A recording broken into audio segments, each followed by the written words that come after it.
was preaching in a certain church over a period of about 2 months. And every Sunday there was put in the collection box an envelope that had written on it, I owe you, 1 week, $35 for a sermon. Another week, I owe you $15. Another week, an envelope, I owe you $40. This went on for 4 or 5 weeks. And it was always an I owe you. One day, there was put in the collection box an envelope containing the sum of all of the IOUs, amounting to about $220. Well, I was rather delighted that the talks were that good. But the next week, there was put in an envelope, and it read, you owe me 40.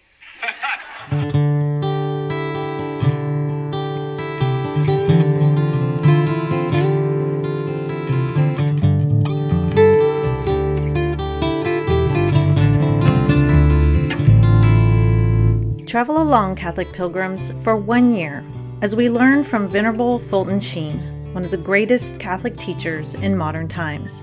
Join me, Amy Thomas, once a week for a short reading out of Bishop Sheen's book, Way to Inner Peace. Hey, Catholic pilgrims, welcome to week 52. So, there's that famous story in the Bible about Martha and Mary, and Jesus comes over to their house. And Martha's in the kitchen cooking up a meal, and Mary is sitting at the feet of Jesus and just soaking in what he has to say. Well, I'm a Martha. I really am. I'm a Martha, and I'm the one who can never just really sit still and be at rest and soak in the good things of life. I mean, I can soak in the good things of life, but I have a hard time just sitting and resting and being at peace. That's very difficult for me. I'm more of a Martha. There's always something to do, something to clean, something to cook. There's always something. And there is value in that. I oftentimes think that we look at Martha and we're like, oh, we should never be like Martha. We should only ever be like Mary. And that's not true. Because what I think we see in that story is the blending of faith and works. Oh my goodness, that much debated topic of, is it faith alone or is it faith and works? But I think, we see in Mary the faith. She's sitting there, she's soaking up Christ's words, she wants to be near him. And then we see in Martha, we see the works. However, Martha has the wrong attitude. She's doing it simply because somebody's got to do it instead of doing it out of love. Thinking about, I get to serve Jesus, my dear, dear friend, and my family, and provide them with a good meal. Instead, she's kind of self-focused. So, if you haven't caught on yet, our topic for this week is about work. And our 3 key points are going to be complaining, intention, and betterment. Number 52, for those who work for God. Those who are working for the acquiring of a fortune or to enjoy life or maybe to exist will approach work from an entirely different point of view than the one who works for God. This peculiar characteristic of the latter is that when he has rendered it all, he may not indulge in any self-complacency as if he had done anything extraordinary or deserved any special commendation. For everything that is done belongs to God. There will be no whimpering over his lot or complaining that it is tremendously hard, as if he were undergoing a species of martyrdom. On the other hand, he will not be looking for any extraordinary reward, as if it were that which was sought rather than the service of the one we love. The difference between those who labor for themselves and those who labor for God is the difference between a hired servant in the house and a son or a daughter who works out of love for his or her parents. When the life of a mother is hanging in the balance, no one can persuade a daughter or a son to take rest. All standards of duty and enoughness and legalism are destroyed, and transcended by love. A love transforms work to such an extent that it almost ceases to be work where there is love. So long as our work is merely the carrying out of another's orders, it will tend to become mechanical and methodical.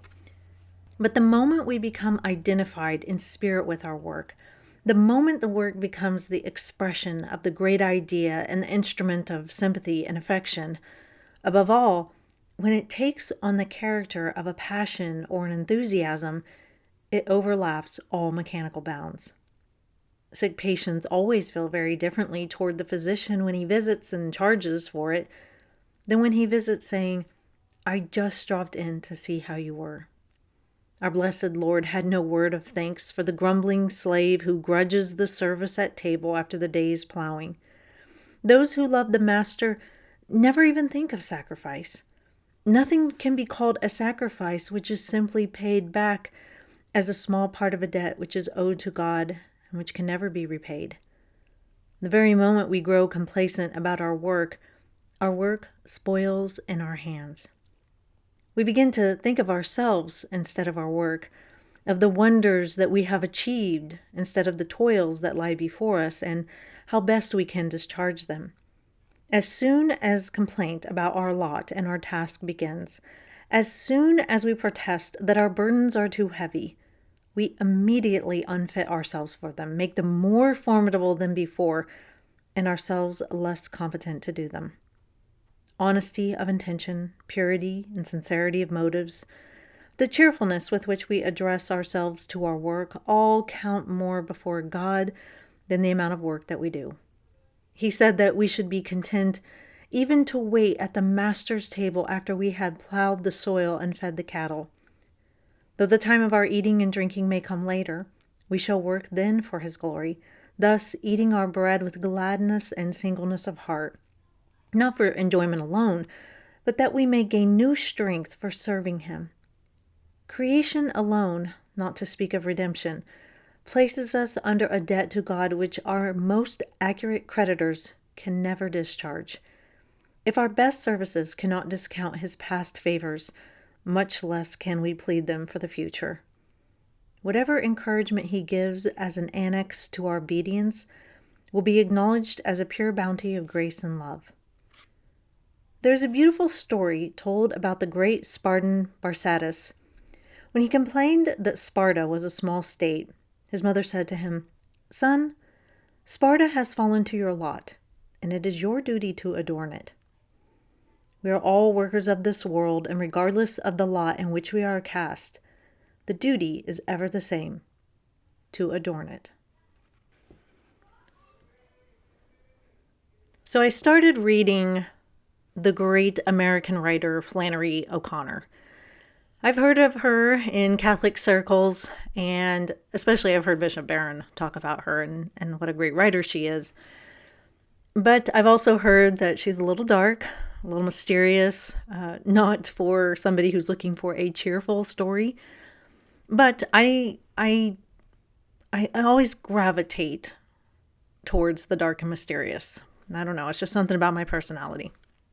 Anyway, I picked up one of her books, and she wrote short stories, and she lived not that long. I think she died when she was 36 because she had lupus and died because of complications from that disease.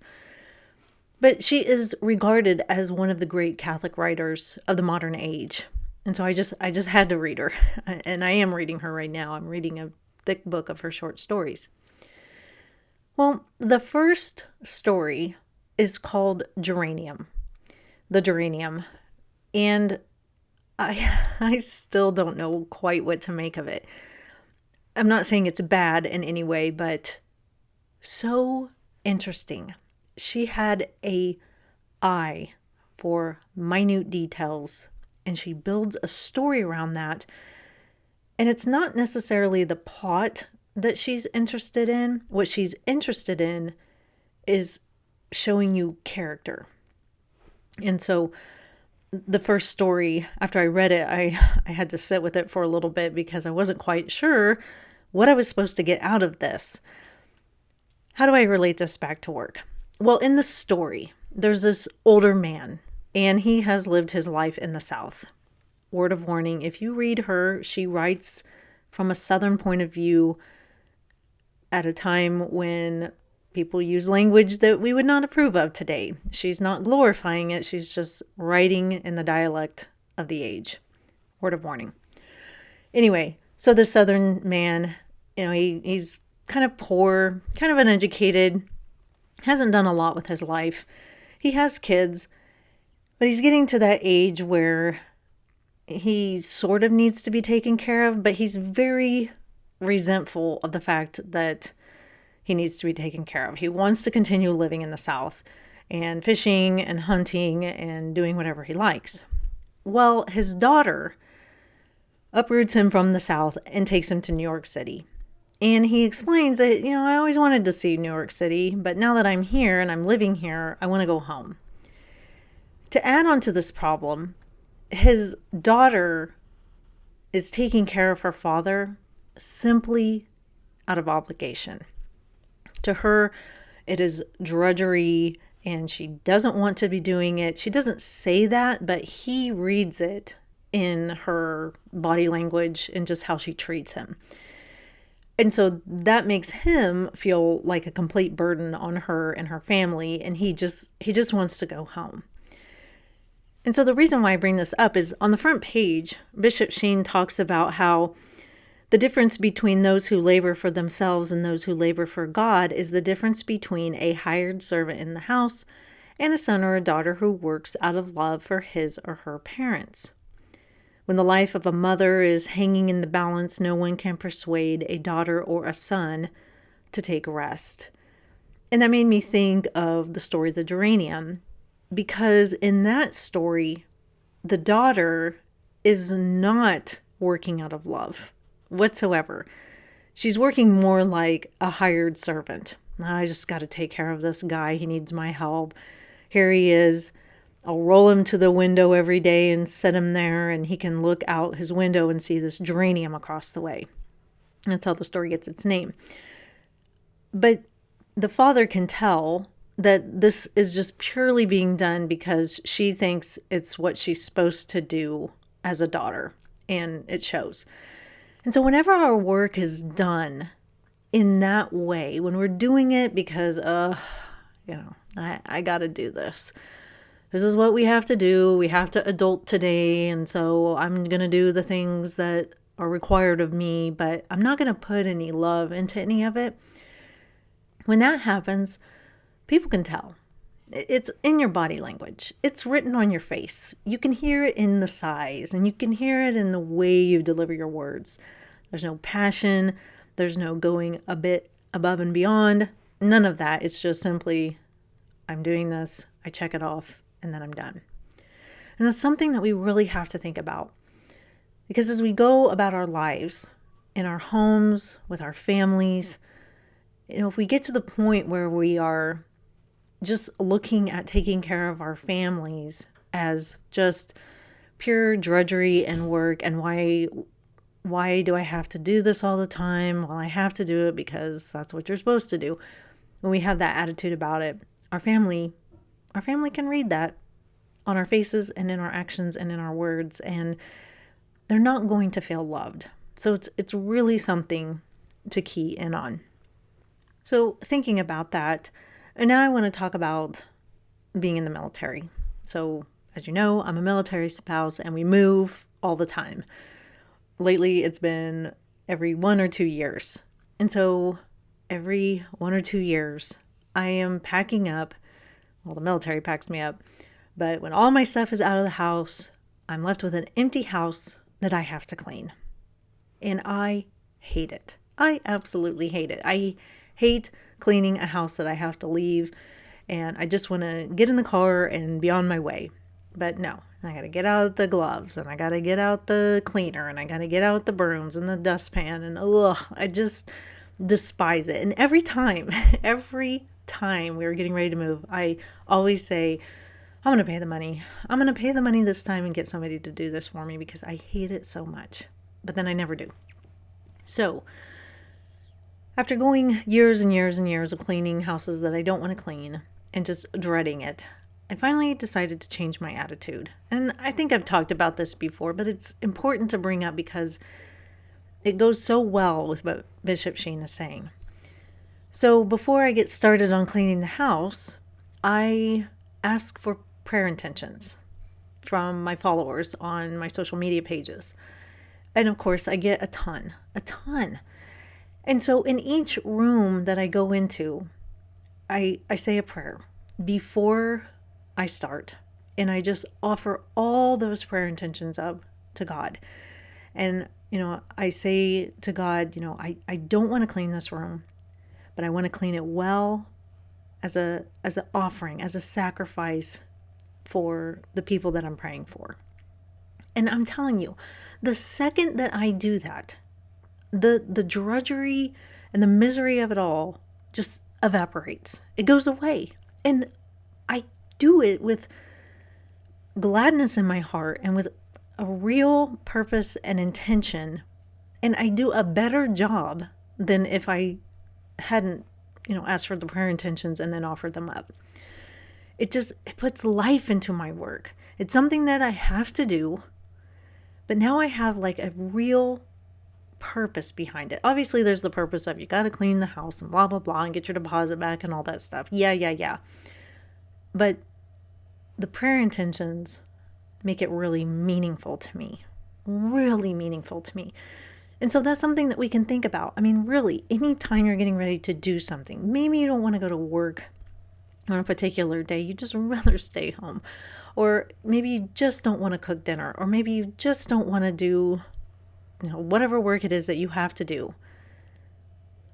Find prayer intentions. Find somebody that you know needs your prayers and offer that work up to them.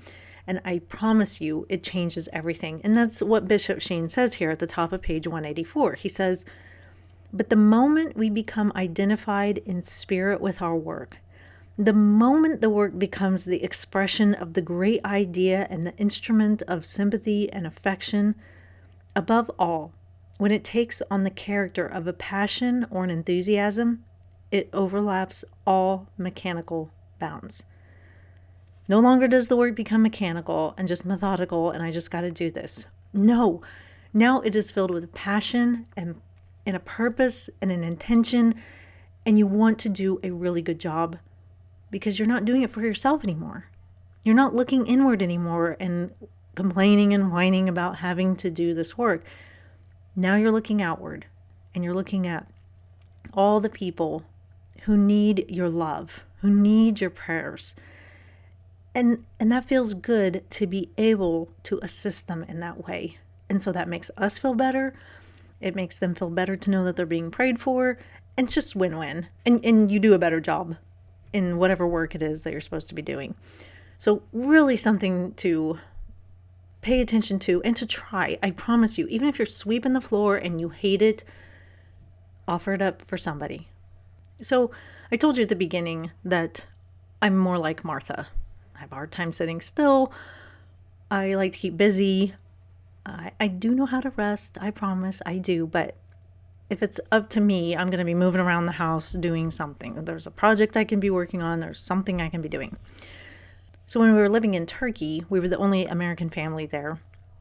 And normally when a military member takes command of a squadron or a group or whatever, the wife or the spouse tends to fill the role of helping behind the scenes.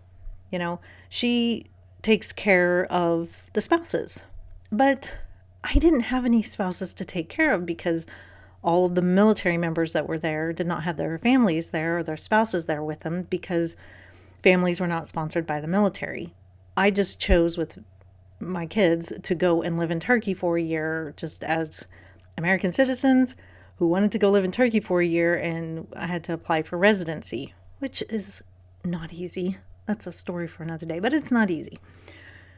Anyway, so I was kind of living an unusual military situation.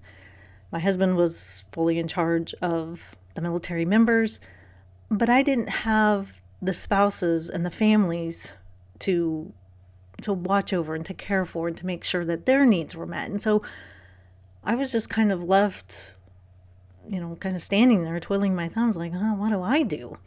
Because I didn't work, obviously, in Turkey. I homeschooled my kids, of course. And, we did lots and lots of sightseeing and really got to know the Turkish people that we engaged with every day. And it was absolutely fabulous and wonderful, and I miss it.